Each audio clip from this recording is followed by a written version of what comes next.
जय हिंद। क्लास 11 विषय मैथमेटिक्स के एक नए वीडियो लेक्चर में पुनः आपका स्वागत है।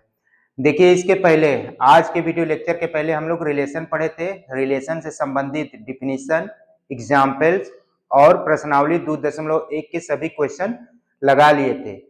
आज का चैप्टर अच्छे से तभी समझ में आएगा जब आप रिलेशन को बड़े अच्छे से समझ के आए हैं, उसके सारे क्वेश्चन किए हैं। तो अगर आज पढ़ने से पहले अगर आप रिलेशन को पढ़ के नहीं आए हैं तो उसको अच्छे से पढ़ के आइए, तब ये और अच्छा समझ में आएगा। बाकी ये चैप्टर्स फलन, देखिए रिलेशन ही है, रिलेशन का एक स्पेशल टाइप होता है फलन। बाकी इसका इंपॉर्टेंस आप समझ लीजिए कि क्लास 12 में जाएंगे। क्लास 12 मतलब यूपी बोर्ड। यूपी बोर्ड मतलब अधिक से अधिक नंबर लाना। अधिक से अधिक नंबर मतलब 100 नंबर लाना। अगर 100 नंबर लाना है तो क्लास 12 में रिलेशन एंड फंक्शन फिर से स्टार्ट होता, उसी के लिए बेस है। अगर इसको समझ के जाते हैं, 100 में 100 नंबर लाना चाहते हैं मैथ में, तो फंक्शन के सारे क्वेश्चंस को बड़े अच्छे से समझना होगा, लगाना होगा, क्योंकि इसके क्वेश्चन आते हैं बोर्ड के एग्जाम में। एक भी क्वेश्चन छूटा मतलब 100 से नीचे। तो 100 लाना है तो सारे क्वेश्चंस को अच्छे से करना होगा। सारा क्वेश्चन अच्छे से तभी समझ में आएगा जब उसके बेस पॉइंट को हम लोग अच्छे से समझे। बिना देरी किए हुए आज हम लोग अपने मूल टॉपिक पे आते हैं, फंक्शन। देखिए फंक्शन के बारे में हम जानने से पहले थोड़ा सा रिलेशन को रिकॉल करेंगे और रिलेशन से ही हम लोग फंक्शन पे पहुंचेंगे। फलन स्पेशल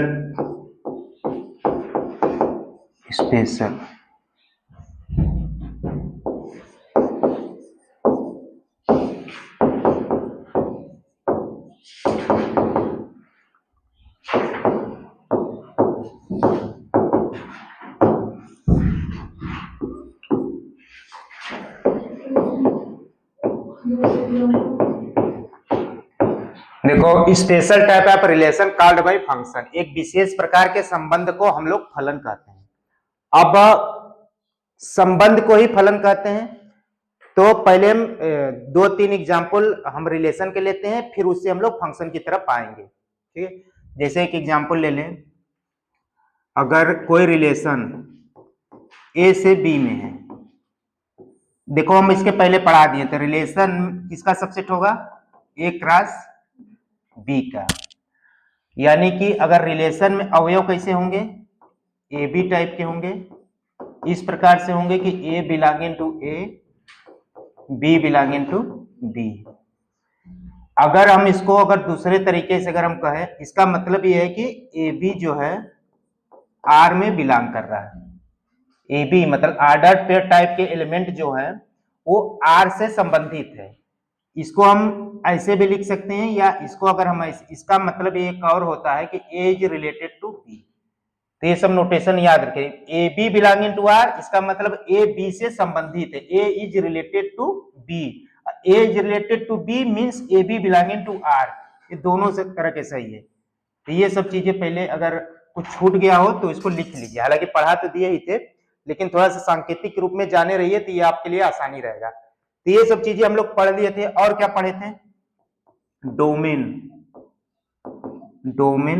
ऑफ आर क्या होता है?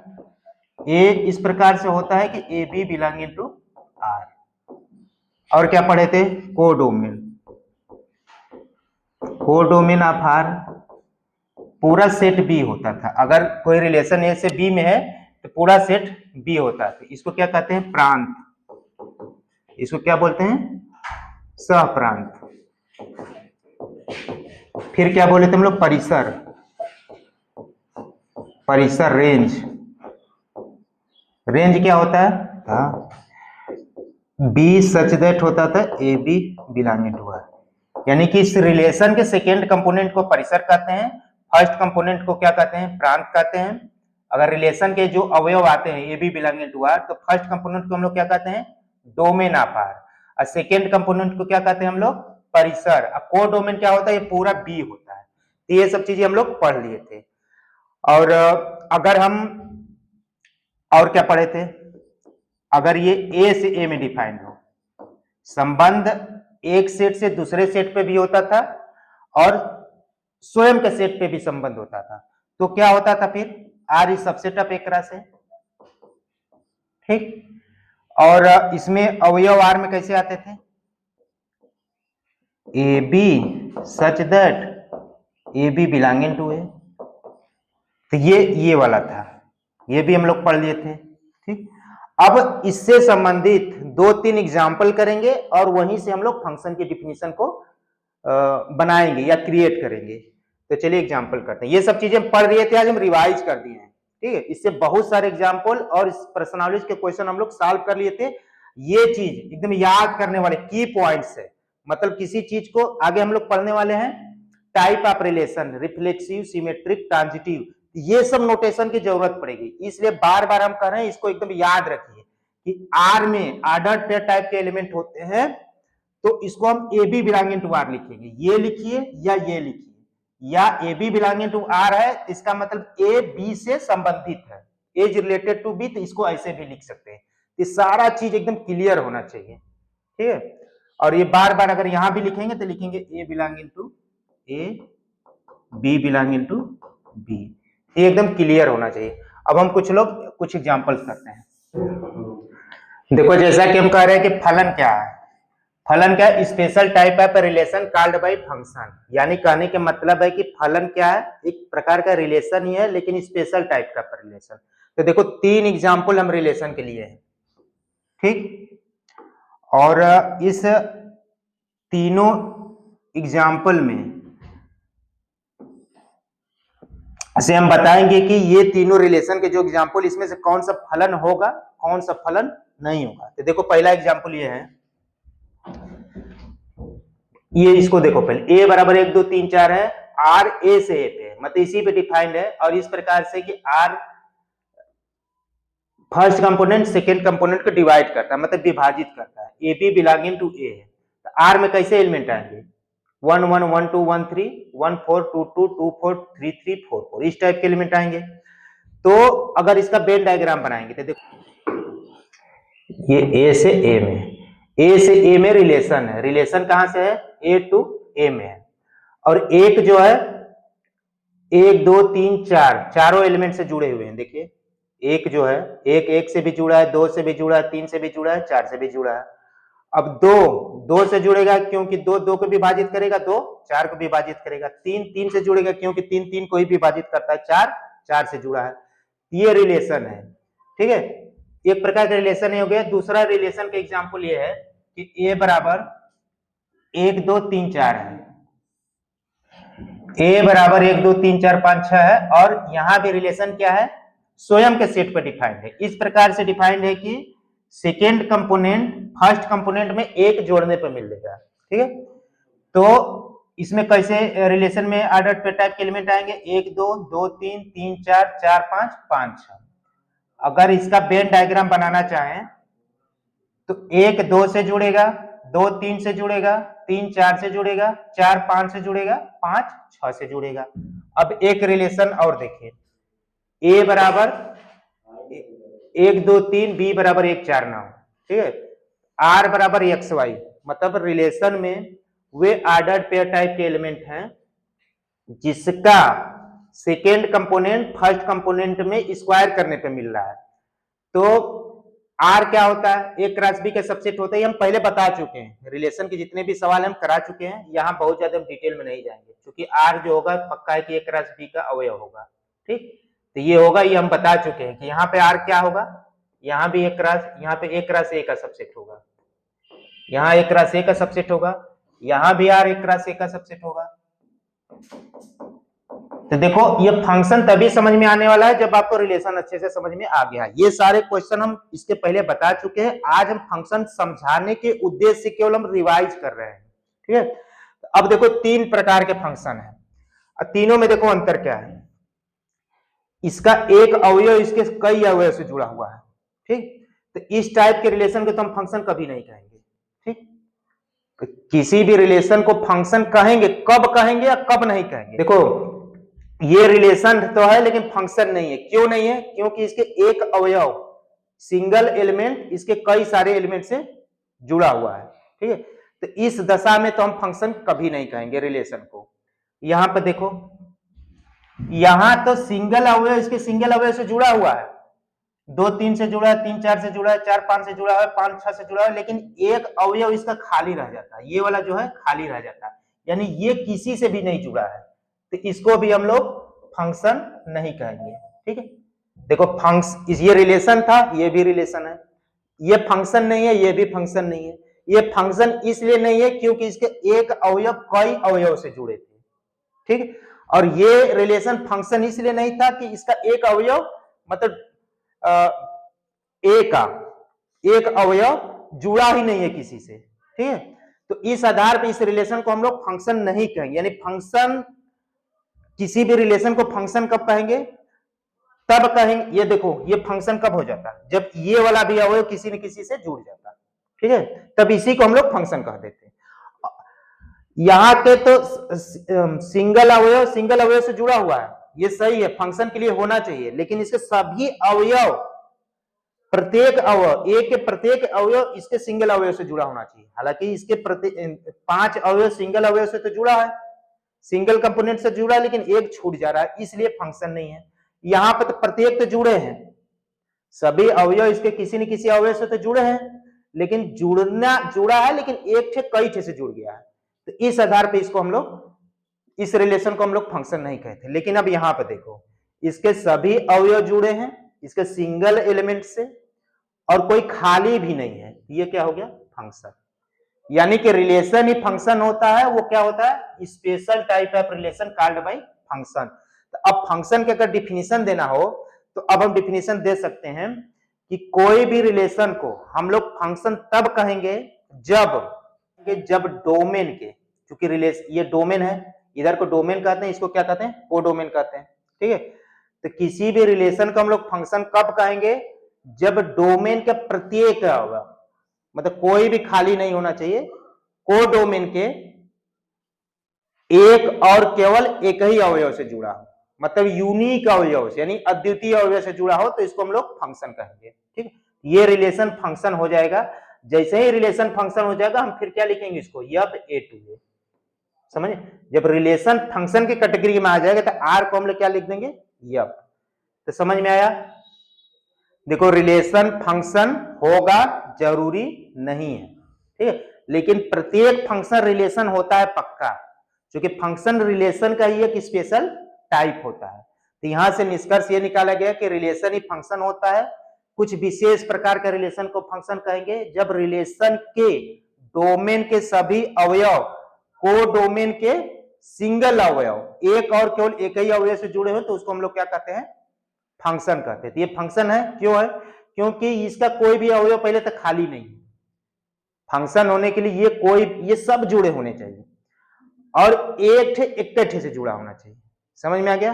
देखो, इसमें क्या दिक्कत था, सभी अवयव तो जुड़े हैं, लेकिन क्या एक अवयव एक ही से जुड़ा है, तो इसलिए रिलेशन तो था लेकिन फंक्शन नहीं है। यहां पे देखो, प्रत्येक अवयव इसके सिंगल अवयव से तो जुड़े हैं, लेकिन एक यहाँ खाली रह जा रहा है, तो खाली भी नहीं रहना है। तो अब हम लोग फंक्शन की डिफिनीशन लिखेंगे। ठीक, इसको मिटाते हैं। तथा संबंध यफ ए टू बी को फलन कहेंगे यदि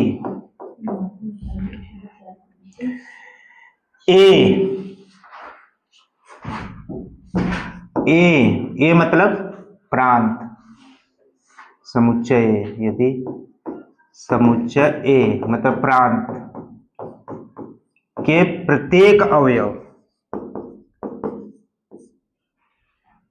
के, एक जगह लिख लो का प्रत्येक अवयव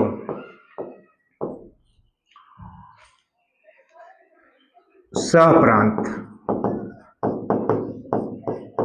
कोडोमेन के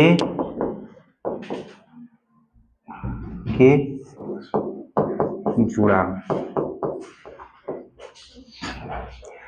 संबंध एफ ए टू बी को फलन कहेंगे यदि समुच्चय ए मतलब प्रांत का प्रत्येक अवयव, प्रत्येक अवयव सप्रांत के एक और केवल एक अवयव से जुड़ा हो।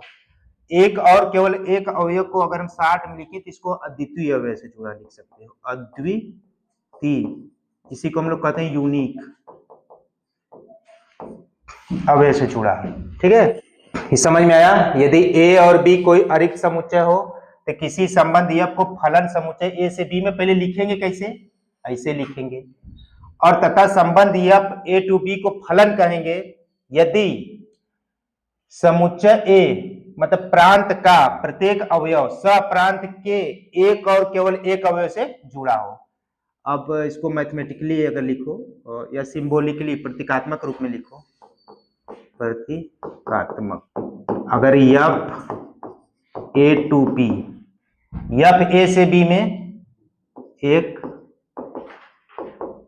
फलन होगा। देखो जैसे क्या था, ध्यान दो, पहले इसका फिगर बना लो तब समझ में। अभी एक फलन कब हो गया था, कोई रिलेशन इस प्रकार से था, कोई रिलेशन क्या था, ए बराबर 1 2 3 था, बी बराबर क्या था 1 1 4 9, और एफ ए टू बी में था, किस प्रकार से था, ए था बी था, एक से जुड़ा था, 2 4 से जुड़ा था, 3 9 से जुड़ा था।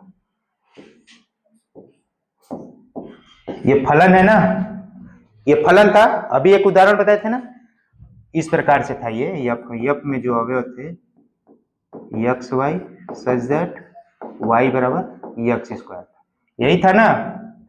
तो ये फलन था प्रतीकात्मक रूप में, एफ ए टू बी एक फलन होगा यदि for all x belonging to A there exist unique y belonging to B such that लिखो, सच दैट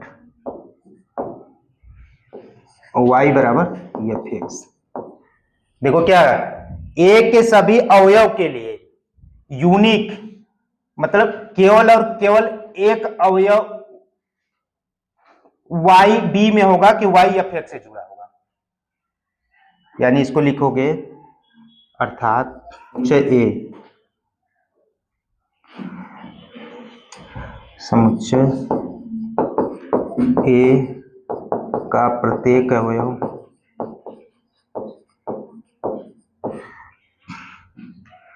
समुच्चय बी के अद्वितीय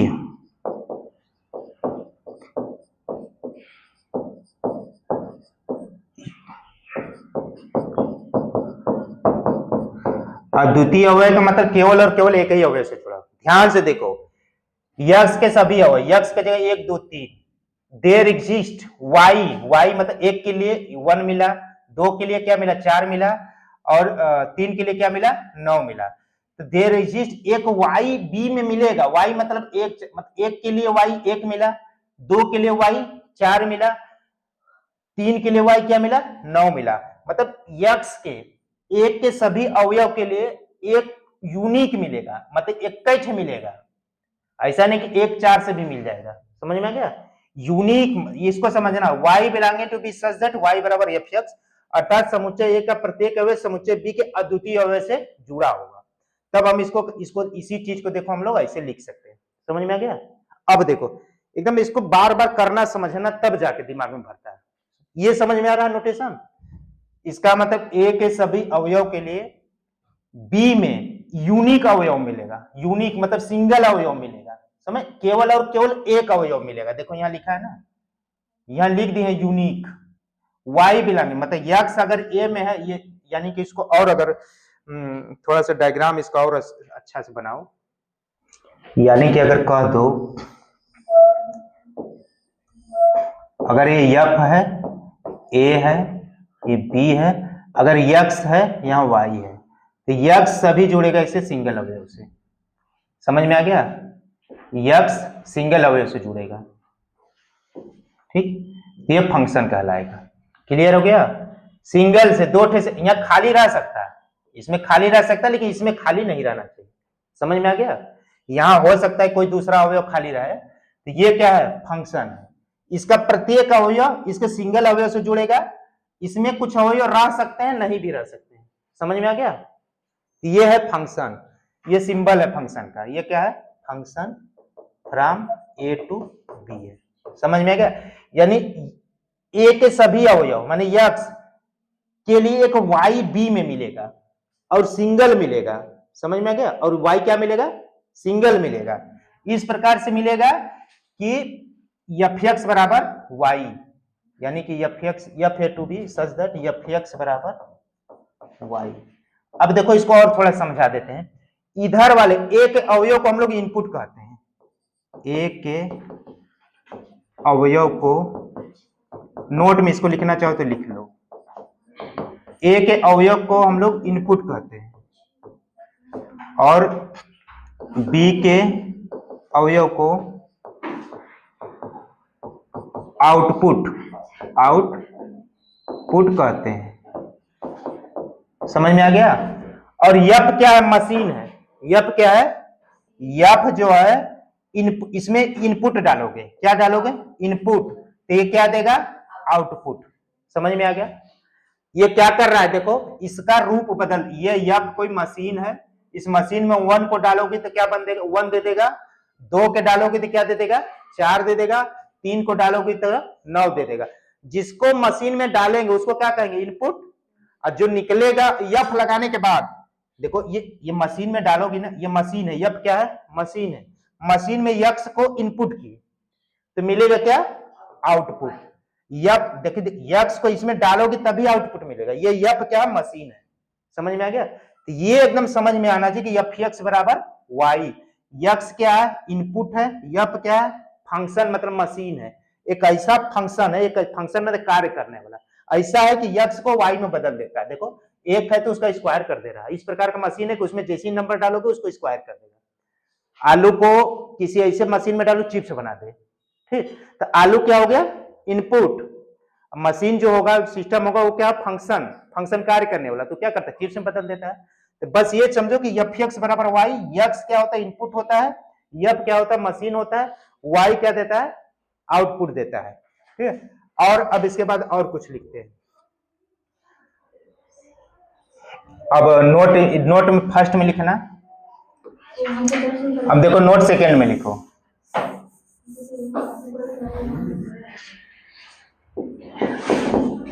नोट सेकेंड में, यदि एफ ए टू बी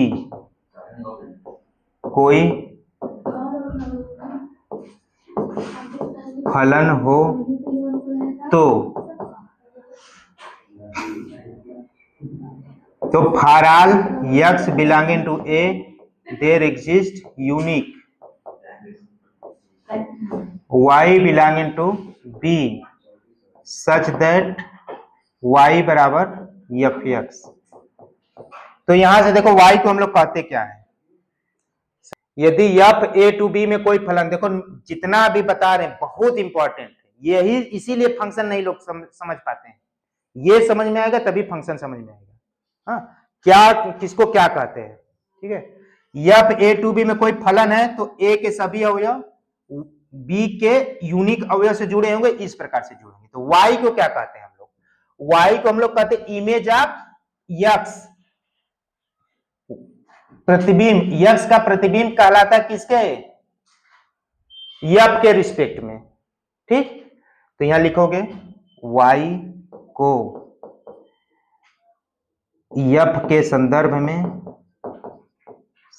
में यक्स का प्रतिबिंब तथा, मतलब y is said to be image of x with respect to f, तथा x को y का पूर्व प्रतिबिंब यहाँ लिखो प्री इमेज, प्री, यहाँ लिखोगे इमेज, इसको लिखोगे इमेज, यक्स को वाई का पूर्व प्रतिबिंब कहते हैं। देखो यदि एफ ए टू बी कोई फलन है तो ए के सभी अवयव के लिए एक अद्वितीय अवयव बी में मिलेगा कि वो एफ एक्स से जुड़ा होगा। ठीक, समझ में आ गया। तो वाई को अपने इसमें क्या कहते हैं, वाई को हम लोग प्रतिबिंब कहते हैं। वाई क्या है, एक यक्स का प्रतिबिंब है, किसके संदर्भ में, यफ के संदर्भ, यफ लगाओगे तभी तो वाई मिलेगा। और यक्स क्या कहेंगे, प्रतिबिंब से पहले प्री इमेज। ठीक, तो y is said to be image of x with respect to f and x is said to be pre image of y. Y को यफ के अधीन यक्स का प्रतिबिंब कहेंगे तथा यक्स को वाई का पूर्व प्रतिबिंब कहेंगे, प्रतिबिंब से पहले। समझ में आ गया। अब देखो बहुत सारी चीजें नोट्स में लिखा रहे हैं क्योंकि क्वेश्चन लगाते समय कोई भी डाउट पैदा ना हो। ठीक, हम लोग पढ़ते थे क्या, relation from A to B होता था। तो रिलेशन क्या होता था, ए क्रॉस बी का सबसेट होता था, राइट। ठीक, और रिलेशन में अवयव कैसे होते थे, यक्स वाई टाइप के एलिमेंट होते थे, मतलब आर्डर्ड पेयर टाइप के एलिमेंट होते थे। और यक्स ए का होता था, वाई क्या होता था, बी का होता था।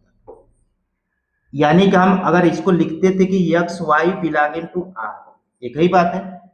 मतलब यक्स वाई मतलब आर्डर्ड पेयर टाइप के एलिमेंट किससे संबंधित है, आर से संबंधित है। इसी को और हम लोग क्या लिखते थे, x is related to y, x y से संबंधित है। और दूसरे तरीके से भी यक्स वाई से संबंधित हो तो हम लोग लिखते थे x Y belonging to R. तो दो किसी भी तरह से कंफ्यूजन की स्थिति न रही। देखो ये लिखो चाहे ये लिखो चाहे ये लिखो, सब बराबर है। हाँ, यक्स वाई को बताना पड़ेगा कि यक्स क्या है, ए का है, वाई क्या है, बी का है। और बताओ x is related to y है, इसका मतलब x Y belonging to R, दोनों तरीके से। तो ये चीज हम बताए। ठीक, अब देखो फंक्शन भी तो रिलेशन है, फंक्शन भी तो रिलेशन है।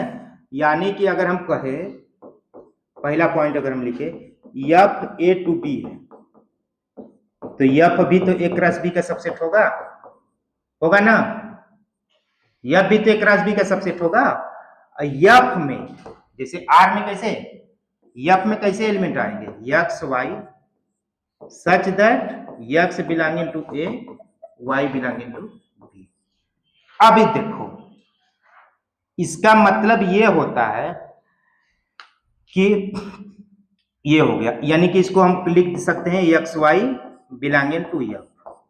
ठीक, X Y belonging to F. और इसका और मतलब क्या होता है, एफ एक्स बराबर Y. X Y belonging to F का मतलब होता है एफ पे यक्स फंक्शन करेंगे, मतलब ऑपरेट करेंगे तो वाई देगा। तो ये भी एकदम ये समझना है इसको, या इसको आप ऐसे भी लिख सकते हो, x is related to y, relation के जगह फंक्शन है ये। तो सब चीज एक ही है, बस फंक्शन क्या है, कोई स्पेशल तो नहीं, वो रिलेशन ही है ना। तो ये समझ में आया, सारा चीज एकदम क्लियर होना चाहिए। और अब देखो इसका अगर अलग से एक डायग्राम हल्का सा बनाए, इसको मिटा दे रहे हैं। देखो ये यक्स है, वाई है, यक्स बहुत सारे होंगे, अब सिंगल लिख दिए तो इसका मतलब ये है कि ये फंक्शन है। तो एफ एक्स बराबर वाई, अगर एफ फंक्शन है फ्रॉम ए टू बी तो पक्का है कि एफ एक्स बराबर वाई, एफ एक्स बराबर वाई। यहां देखो कुछ खाली छोड़ सकते हो, इसमें इसका कोई खाली नहीं होना चाहिए, इसमें खाली हो सकता है। ठीक, f x belonging to y, ये सिंगल अवयव से जुड़े होंगे, इसको आप ऐसे लिख सकते हो। ये इतना समझ में आ गया, ये क्लियर हो गया। ये इसको ऐसे लिख सकते हैं, एफ एक्स बराबर वाई। इसमें एफ एक्स क्या है, फलन एफ का एक्स पर मान, value of the function at x, इसको हम ऐसे पढ़ते हैं।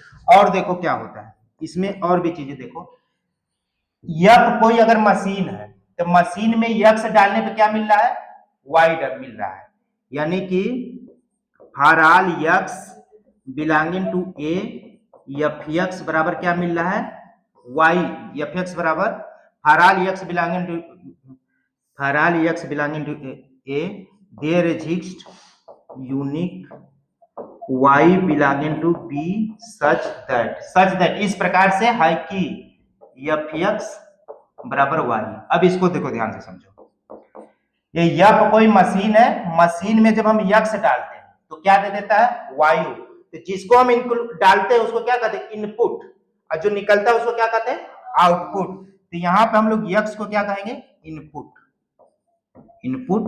वायु को क्या कहें, वाई मतलब fx, वाई मिला मतलब मशीन में जाने के बाद आलू को मशीन में डाले तो क्या मिला, चिप्स मिला। तो ये जो एफएक्स मिला इसको क्या कहेंगे, आउटपुट, मतलब मशीन में डालने के बाद जो नया प्रोडक्ट बना, ठीक।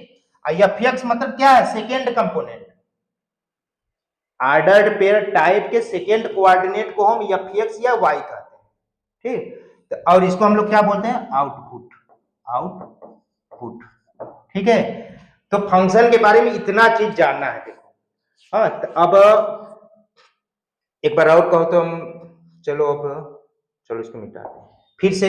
अगर 60 में जानो, 60 तो कोई भी फंक्शन को सेट ए से बी में, अब फंक्शन को हम पहले रिलेशन, किसी भी रिलेशन को function f A to B कहेंगे।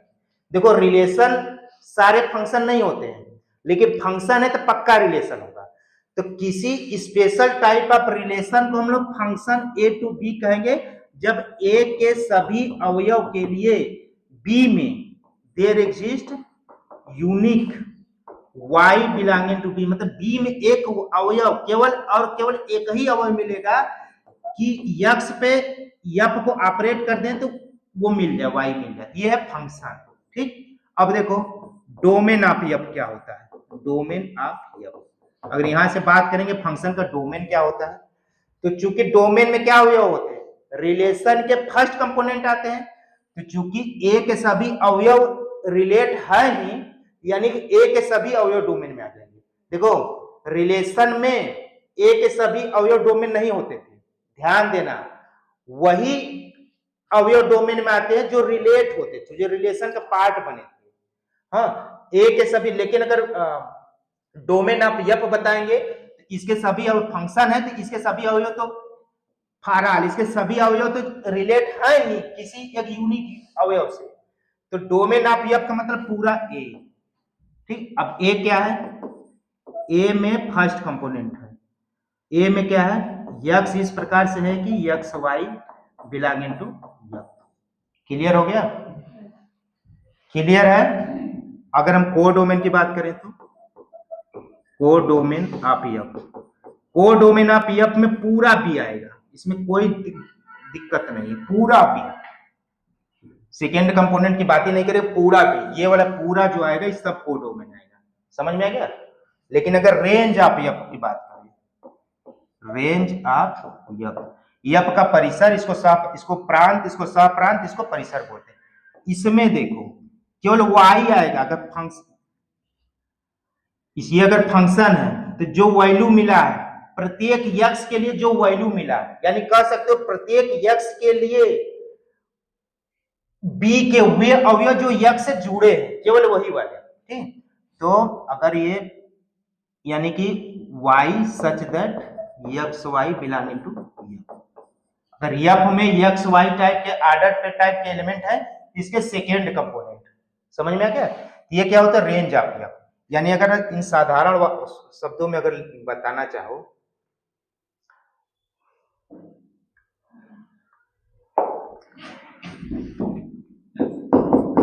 समुच्चय बी के वे अवयव,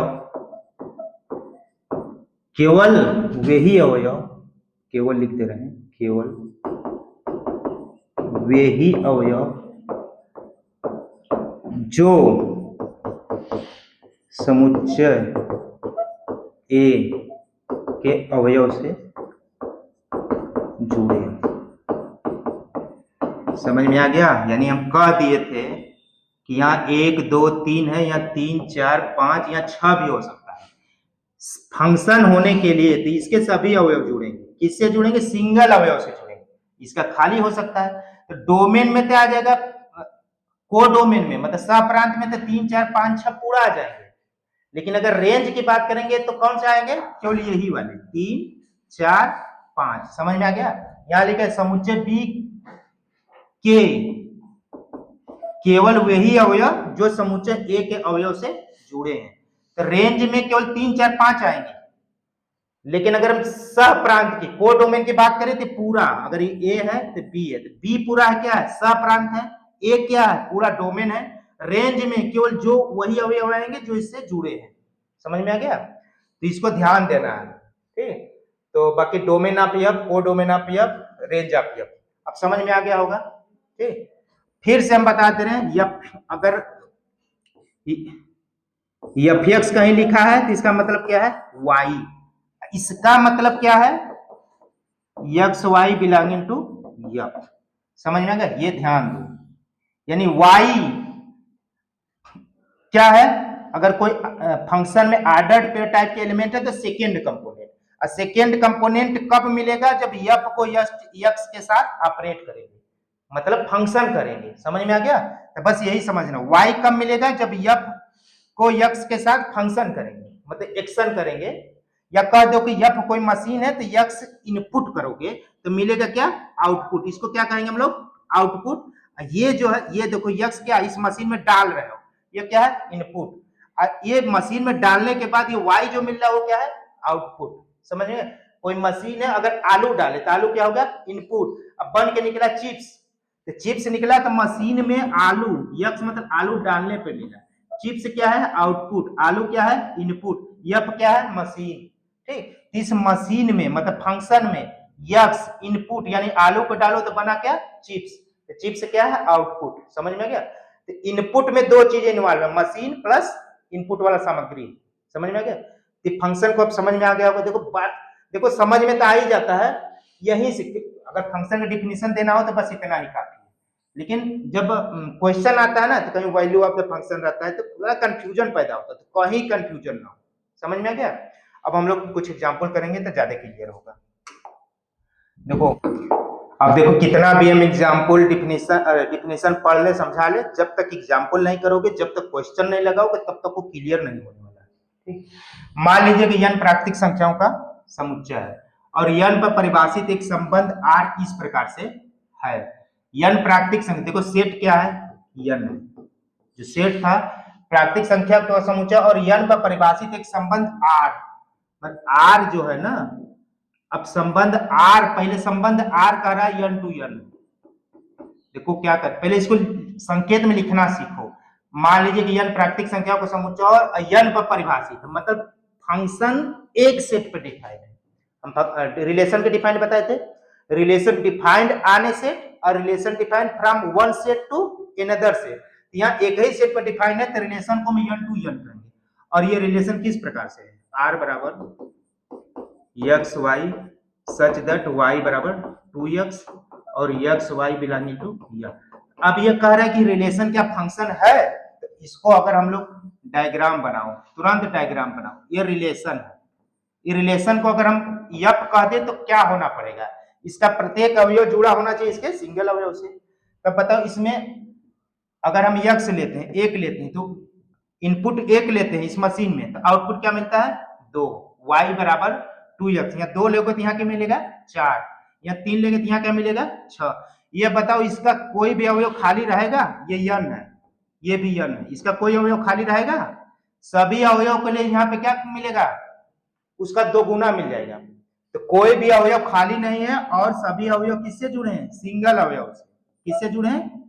सिंगल अवयव से जुड़े हैं ना। तो क्या है? ये फंक्शन है, फंक्शन है ना। फिर रिलेशन पहले बताया था कि ऐसा संबंध है, अब इस संबंध को बताओ रिलेशन है कि नहीं है। तो बताओ, या कोई भी n ले लोगे यहाँ पे उसका 2 गुना मिल जाएगा। कोई n यहाँ में खाली रहेगा? हालांकि यहाँ भी कोई खाली नहीं रहेगा, ठीक। अब यहाँ का अगर हम बात करें डोमेन, अब ये रिलेशन क्या हो गया? फंक्शन हो गया। आर क्या हो गया? फंक्शन। अब आर को तुम यफ लिख सकते हो, यानी यफ यन टू यन हो गया। अब यहाँ डोमेन ऑफ यफ लिखोगे, डोमेन ऑफ यफ। यफ का प्रांत, यफ का प्रांत पूरा नेचुरल नंबर मिल जाएगा ना, यन मिल जाएगा। सप्रांत, सप्रांत पहले से कहा ही है कि यन टू यन डिफाइंड है, यहाँ रेंज भी पूरा यन मिलेगा। नहीं सॉरी सॉरी सॉरी, रेंज मिलेगा सम प्राकृतिक संख्या, सभी सम प्राकृतिक संख्या, प्राकृतिक संख्या। क्लियर हो गया? यहाँ पे जो रेंज का मतलब क्या हो, इससे सभी अवयव जो जुड़े हों, 2 जुड़ा है, 4 जुड़ा है, 6 जुड़ा है, 8 जुड़ा। देखो कहाँ, यहाँ 5 खाली है बेचारा, 3 खाली है, 1 खाली है, ठीक, 1 खाली है ना। अब रेंज क्या होता है? सप्रांत का सबसेट ही होता है, समझ में आ गया? यहाँ तो यन टू यन है, यहाँ 6 खाली रहेगा, सॉरी 6 नहीं खाली, 9 खाली रहेगा। तो इसमें बहुत सारे अवयव खाली रहेंगे, लेकिन इधर कोई खाली है? इधर कोई खाली नहीं होना चाहिए, और इधर के सभी अवयव इधर के सिंगल अवयव से जुड़े होने चाहिए। तो ये क्या है? फंक्शन है। अब फंक्शन का डोमेन क्या है? पूरा नेचुरल नंबर। को डोमेन क्या है? सप्रांत क्या है? Natural number. लेकिन रेंज क्या है? रेंज में वही को डोमेन के ही अवयव आते हैं। अब कौन से अवयव आते हैं? जो डोमेन के अवयव से जुड़े हैं। तो 2 ही ना केवल जुड़ा है, 4 जुड़ा है, यानी सभी सम प्राकृतिक संख्या डोमेन से जुड़े हैं। क्लियर हो गया? नेक्स्ट देखते हैं एग्जाम्पल नंबर 11। देखो, नीचे दिए गए संबंधों में से प्रत्येक का निरीक्षण करो और प्रत्येक दशा में कारण सहित बतलाओ कि क्या फलन है अथवा नहीं। इसके लिए तुरंत क्या करोगे? 2 डब्बा बनाओगे। क्या करोगे? बड़ा सा डब्बा बना लो। क्या करना है? अब देखो ये आर है, फर्स्ट कंपोनेंट इधर रहेगा, लिखोगे 2 3 4, बस इतने हैं ना। 2 किससे जुड़ा है? 1 से। 3 किससे जुड़ा है? 1 को 2 बार तो लिखोगे नहीं, सेट में कई अवयव लिखते हैं ना, फिर 2 लिखोगे, ठीक। 2 1 से जुड़ा है, फिर 3 1 से जुड़ा है, 4 2 से जुड़ा है। बताओ ये फंक्शन है? फंक्शन होने के लिए इसके प्रत्येक अवयव जुड़े हैं, इसके सिंगल अवयव से जुड़े हैं। देखो 2 इकट्ठे से जुड़ा है ना, 3 इकट्ठे से जुड़ा है ना, ये क्या है? आर बराबर दिया। ये रिलेशन जो दिया है, चाहे जहां से दिया होगा, वो क्या है? फंक्शन है। क्लियर है जी? अब दूसरा देखो,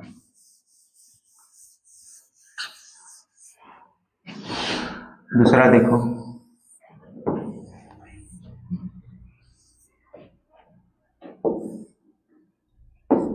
रिलेशन को अब तुमको कहना है कि फंक्शन होगा कि नहीं।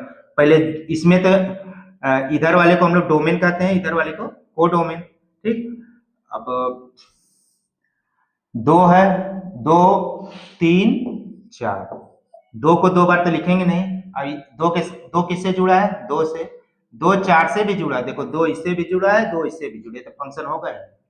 एक अवयव 2 से जुड़ गया, ठीक। तो relation not equal to function. ये रिलेशन तो होगा लेकिन फंक्शन। अब बाकी देखबे मत करो, यहाँ दिख गया कि 1 ठे 2 ठे से जुड़ गया, 1 ठे को 1 ठे से जुड़ना था, 2 ठे से जुड़ गया, ठीक। तो ये क्या है? हालांकि 3 से जुड़ा है, 3 से जुड़ा है, और 4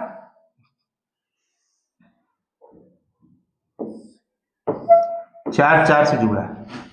हालांकि ये तो ठीक है, 2 4 से जुड़ा है, 4 4 से जुड़ा है, लेकिन 2 2 से जुड़ गया है ना। समस्या ये है 1 से 2 से नहीं जुड़ा होना चाहिए। ये रिलेशन तो है लेकिन फंक्शन नहीं है। चलो तीसरा देखते हैं।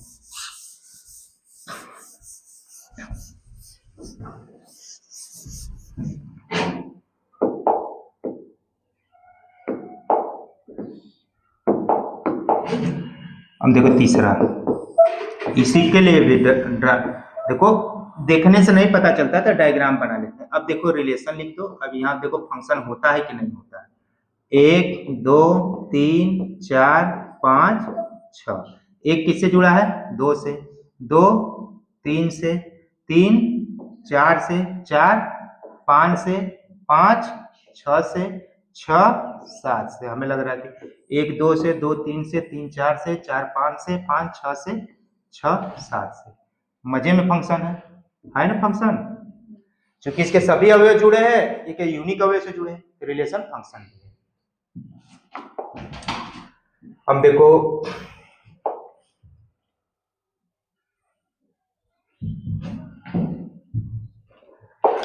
देखो मान लीजिए कि n वास्तविक संख्या का समुच्चय। देखो फंक्शन डिफाइंड किसी एक सिंगल सेट पे, ठीक, किस पे डिफाइंड है? सिंगल सेट पे डिफाइंड है, n टू n, और इस प्रकार से डिफाइंड है कि f(x) = 2x। परिभाषित एक वास्तविक मान फलन है। इस परिभाषा का प्रयोग करके नीचे दी गई सारणी को पूर्ण करो, ठीक। तो देखो यहाँ दिया वास्तविक मान फलन, ये क्या दिया कि नया शब्द आ गया, वास्तविक मान फलन।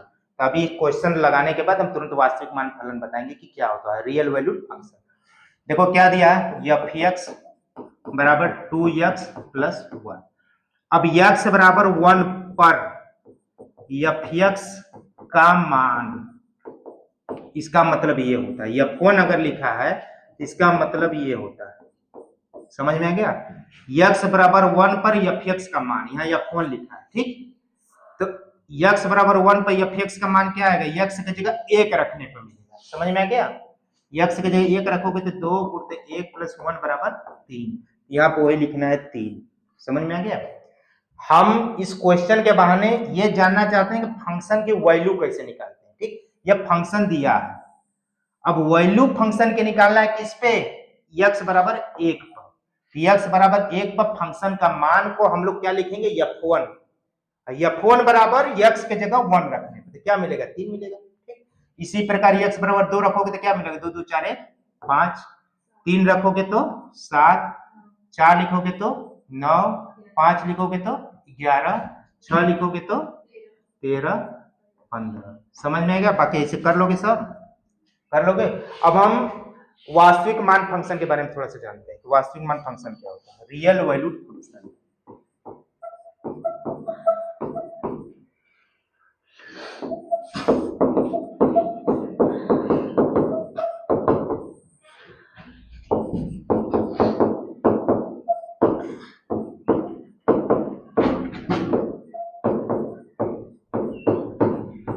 देखो कोई भी फलन, कोई फलन f(a) to b में है, f(a) to b में है तो इसको वास्तविक मान फलन कहेंगे यदि फर्स्ट a बराबर पूरा r हो जाए, दूसरा फलन का परिसर मतलब रेंज सहप्रांत का, रेंज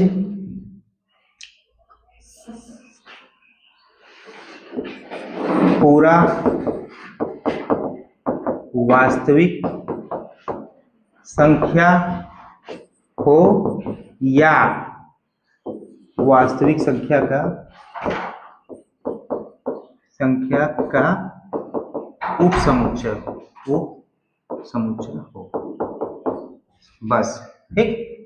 यानी फलन का परिसर जो आएगा पूरा वास्तविक संख्या आ जाए या वास्तविक संख्या का उपसमुच्चय, समझ में आ गया? ये होगा रियल वैल्यूड फंक्शन की, ठीक। अब एग्जांपल के माध्यम से देखेंगे कि कौन सा रियल वैल्यूड फंक्शन है, कौन सा रियल वैल्यूड फंक्शन है। ध्यान देना, बी को बात मत करना, बात करना ए को पूरा आर कर सकते हो, लेकिन बी या तो वास्तविक संख्या आ जाए पूरा या तो वास्तविक संख्या का उपसमुच्चय, समझ में आ गया? तो अब कुछ एग्जांपल देखो, चलो एग्जांपल अगर हम कह दें f r to r इस प्रकार से है कि f(x) = x²। अब बताओ इसका ये डोमेन मतलब प्रांत को हम लोग इंग्लिश में क्या कहते हैं, डोमेन। प्रांत क्या है, पूरा r है। हम अभी क्या बताएं, f(a to b) को हम लोग क्या कहेंगे, रियल वैल्यूड फंक्शन कब कहेंगे, जब a क्या हो जाए, पूरा r हो जाए, यानी a मतलब प्रांत, r हो जाए। और अगर रेंज निकालो, रेंज इसमें क्या आएगा, रेंज बताओ, रेंज अगर तुम निकालना चाहो तो ये पूरे आर के लिए मान लो 1 है 2 है 3 है 4 जो भी होगा, यहाँ पे क्या देगा, इसका स्क्वायर देगा, या 4 देगा या 9 देगा, यही नहीं देगा। तो अगर रेंज की बात करोगे तो रेंज में क्या आएंगे, रेंज में x सच दैट y बराबर, नहीं ऐसे लिखोगे, x belonging to r such that y बराबर x, यही ना आएगा रेंज। अब ये क्या है, मतलब कि सभी पूर्ण वर्ग संख्या, सभी पूर्ण वर्ग संख्या वास्तविक संख्या तो है ही ना, ये क्या है, ये सबसेट ऑफ आर होगा ना, वास्तविक संख्या का समुच्चय तो होगा ही ना, रेंज में ही ना आएंगे सभी पूर्ण वर्ग संख्या, यही ना आएगा। तो क्लियर है ना ये, तो रेंज ये क्या है, रियल वैल्यू फंक्शन, कहने का मतलब ये क्या है, रियल वैल्यू फंक्शन, ये क्या है, रियल वैल्यू फंक्शन, वास्तविक मान फलन है। कौन सा नहीं है उसको हम देखते हैं, ठीक, इसको मिटाते हैं। अगर हम कह दें एफ आर टू आर इस प्रकार से कि एफ एक्स बराबर एक्स माइनस 2, ठीक, अब बताओ x का मान 2 से बड़ा ले लो तो एफ एक्स क्या मिलेगा, वास्तविक संख्या मिलेगा ना, बस यही जानो, वास्तविक संख्या मिलेगा ना, वास्तविक संख्या मिलेगा, मतलब इसका रेंज, ये एफ एक्स का मतलब क्या है, रेंज, एफ एक्स का मतलब परिसर। हम क्या बताएं, x के वे वैल्यू जो f से जुड़े हो उसी को हमने क्या कहते हैं, परिसर कहते हैं, समझ में आ गया। एफ एक्स मतलब रेंज, अब परिसर, अब परिसर यहाँ पे x 2 से बड़ा ले लोगी तो जो भी मिलेगा अंडर रूट निकालोगे तो वास्तविक संख्या ही तो मिलेगा। तो इस दशा में तो ये क्या है, वास्तविक मान फलन है, वास्तविक मान फलन है। कब, जब x इज ग्रेटर देन 2, लेकिन अब x का मान 2 से छोटा कर दो, लेकिन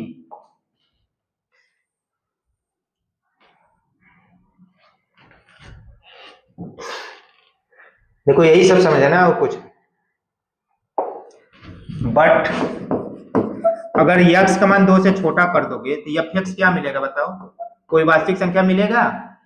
एफ एक्स का मान 2 से छोटा मान लो, ले लो 1, मान लो 1 ले लो तो 1 माइनस मान लो F X, X is greater than X बराबर 1 ले लो, ठीक, तो एफ एक्स बराबर क्या आ जाएगा, 1 माइनस 2 बराबर क्या आ जाएगा, -1, ये क्या आता है, वास्तविक संख्या है, ये तो आयोटा इमेजिनरी नंबर है। तो क्या देखो, F R to R F x बराबर x minus 2, X is greater than 2 के लिए तो वास्तविक मान फलन था, लेकिन जब एक्स का मान 2 से छोटा ले लिए तो वास्तविक मान फलन होगा, नहीं होगा। ये क्या है, परिसर, ये क्या है, परिसर, ठीक। तो अर्थात ये क्या है, काल्पनिक संख्या है, काल्पनिक संख्या है, आयोटा जानते हो ना, अर्थात x इज ग्रेटर देन 2 के लिए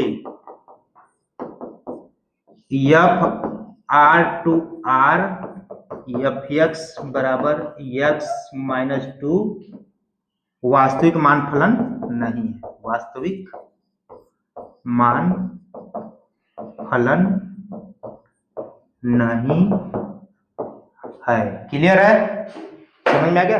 देखो अगर हम केवल बता देते ऐसे तो नहीं समझ रहे, कब नहीं होता ये जानना चाहिए, समझ।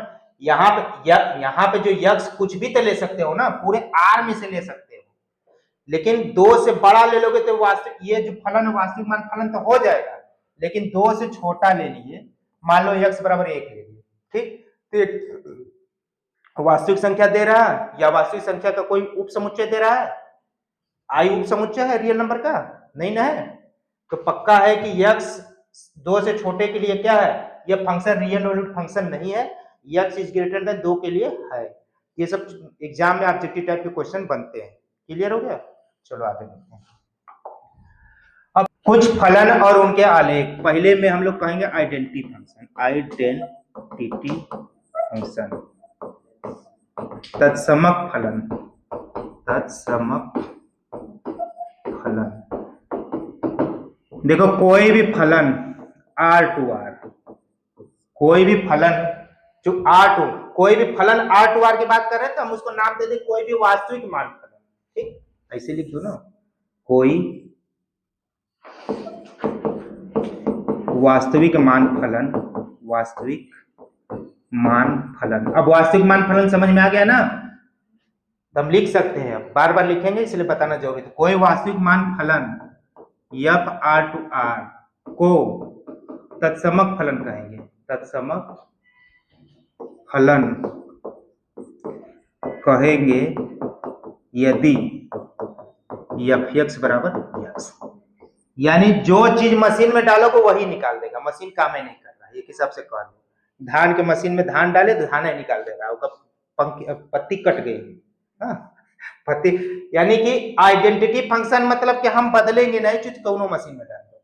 आइडेंटिटी है हमारी, आइडेंटिटी हमारी पहचान, तुम बदल नहीं सकते। ठीक, तो इसको कहते हैं आइडेंटिटी फलन। यानी कहने का मतलब ये है कि ये फलन अगर हम f1 डालें तो यही जो डाले हैं वही निकलेगा, f अंडर रूट 2 डालें तो अंडर रूट 2 ही मिलेगा, जो चीज डालोगे वही चीज मिलेगा। इसको हम कहते हैं आइडेंटिटी फंक्शन। समझ में?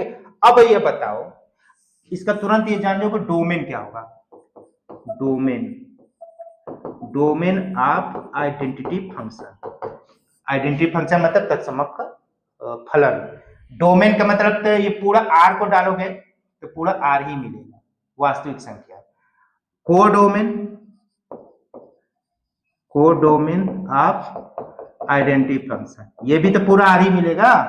रेंज भी जो डाल रहे हो वही मिल जा रहा है, तो रेंज भी तो पूरा आर ही मिलेगा। डोमेन, कोडोमेन, रेंज सभी क्या मिलेंगे? वास्तविक संख्या मिलेंगे। किसके लिए? जब वो फंक्शन कौन सा हो? आइडेंटिटी फंक्शन हो। अब इसका ग्राफ देख लो, ग्राफ अगर देखोगे इसका,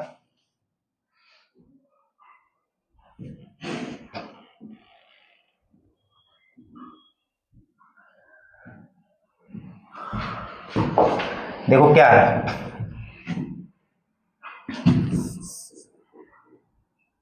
2 है, 2 है तो 2 मिलेगा। देखो x बराबर 2 है तो ये y बराबर क्या है? ये y बराबर एफ एक्स है।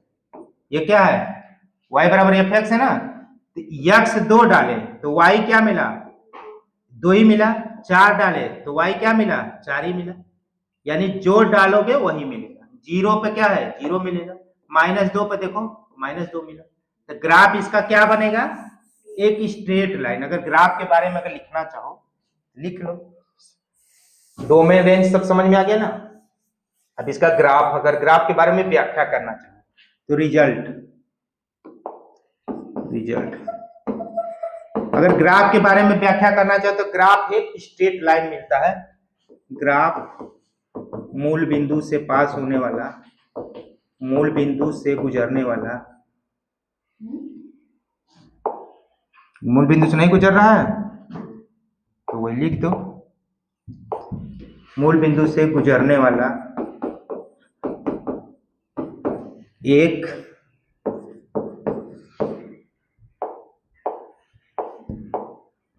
सीधी रेखा मिल रहा है, एक सीधी रेखा मिल रहा है। मिल रहा है ना,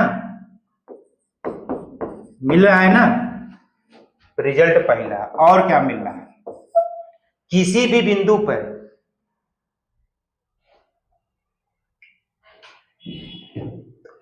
डोमेन और रेंज के मान बराबर है। ठीक, प्रत्येक बिंदु पर x, यानी यदि प्रत्येक बिंदु पर x बराबर y बराबर एफ एक्स। समझ में आ गया? प्रत्येक बिंदु पर, यहां देखो ये x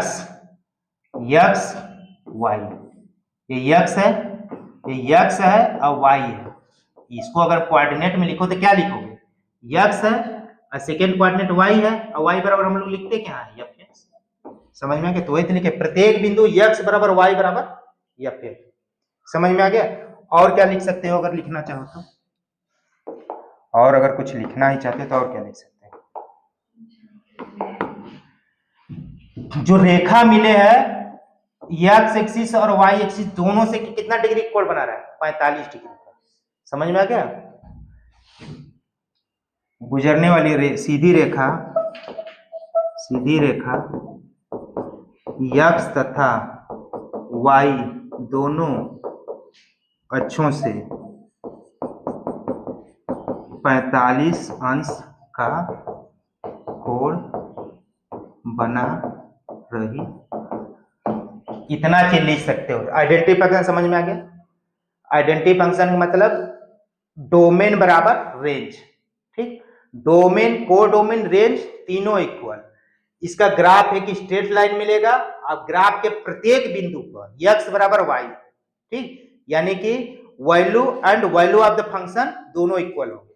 वैल्यू मतलब मान और फलन का मान दोनों इक्वल होंगे, ये ना। मान इसको कहते हैं वैल्यू, इसको कहते हैं वैल्यू ऑफ द फंक्शन। अगर इसको हम वैल्यू कहें, इसको हम क्या कहें? वैल्यू कहें, तो f लगा दिए तो वैल्यू ऑफ द फंक्शन मिला। ठीक, और वैल्यू ऑफ द फंक्शन मतलब सेकेंड क्वाड्रेंट y। बस यही चीज समझना है। चलिए, आइडेंटिटी फंक्शन के बाद अब हम पढ़ेंगे कांस्टेंट फलन। कांस्टेंट फलन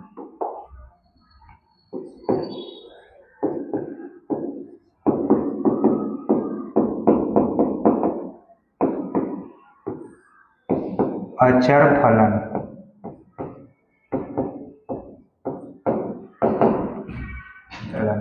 कोई फंक्शन या फार टू आर इस प्रकार से परिभाषित हो कि f(x) बराबर constant for all x belonging to R, यानी कि डोमेन मतलब डोमेन के सभी अवयव के लिए फंक्शन एक कांस्टेंट वैल्यू थे, यानी एक फिक्स वैल्यू थे, अचर वैल्यू थे। तो इस प्रकार के फलन को हम लोग कहेंगे अचर फलन। तो फलन को अचर फलन कहेंगे, अचर फलन कहेंगे।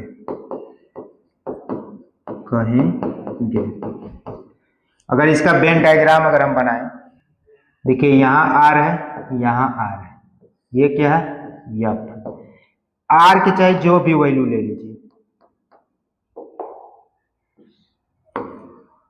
आर के चाहे जो भी वैल्यू ले लीजिए, सबके लिए यहां पे कांस्टेंट वैल्यू ही मिलेगी।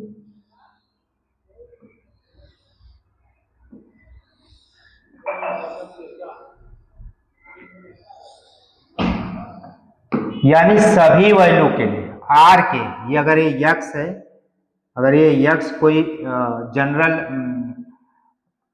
वैल्यू है, तो for all x belonging to R, मतलब R के सभी x के लिए ये क्या है? पूरा x है। x के अलग अलग मान के लिए अलग अलग ये पॉइंट्स है। यहाँ लिख दिया गया for all x belonging to R, यानी x के अलग अलग मान के लिए फंक्शन एक ही मान दे, एक अचर मान दे। इस प्रकार के फलन को हम लोग कहेंगे कांस्टेंट फलन। अगर इसका अगर हम डोमेन की बात करें, तो डोमेन यानी कि प्रांत, मतलब फंक्शन का प्रांत क्या होगा? पूरा रियल नंबर। क्योंकि पूरा रियल नंबर होगा मतलब आर के सभी वैल्यू। अगर हम परिसर की बात करें, परिसर मतलब कि सभी वैल्यू का मान, सभी वैल्यू चाहे जो भी वैल्यू लो उसका क्या मान आ रहा है? केवल एक ही मान आ रहा है ना, सी। तो परिसर में केवल सी आएगा। ठीक, और इसको अगर इंटरवल के रूप में लिखेंगे तो इसको ऐसे लिख सकते हैं, -∞ to ∞। ठीक, तो डोमेन इसका पूरा रियल नंबर आएगा। और परिसर जो आता है, परिसर मतलब डोमेन के वैल्यू के साथ फंक्शन होने पर जो मान आता है उसी को हम लोग कहते हैं परिसर। तो परिसर होगा सी। अब इसका अगर हम लोग ग्राफ बनाए तो कांस्टेंट फंक्शन का ग्राफ, ये कांस्टेंट फंक्शन R है और f(x) बराबर 3 है। यहाँ c की जगह क्या दिया है? एफ एक्स बराबर सी हम लोग कांस्टेंट फंक्शन कहते हैं, यहाँ सी की जगह क्या दिया 3 दिया। देखिए ये एक्स एक्सिस से 2 है 4 है, इसके बीच में क्या है 3 है, इसके बीच में ये क्या है 3 है 3। ठीक, तो एफ एक्स बराबर 3, एक्स के चाहे जो वैल्यू ले लीजिए, चाहे इधर जाइए चाहे इधर चले जाइए, एक्स के चाहे जो वैल्यू ले लीजिए एफ एक्स मतलब वाई देखिए एक्स बराबर -2 लिए तो वाई मतलब एफ एक्स क्या मिला, हमेशा 3 ही मिल रहा है। तो इसका ग्राफ है एफ एक्स बराबर 3, ये कांस्टेंट फंक्शन मतलब अचर फलन का ग्राफ है। अगर इसकी हम व्याख्या करना चाहे तो अचर फलन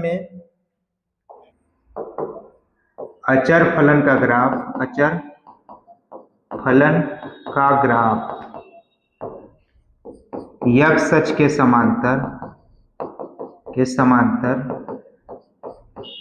एक सीधी रेखा प्राप्त होता है, रिजल्ट फर्स्ट। और दूसरा मूल बिंदु से पास नहीं होता, यह समांतर रेखा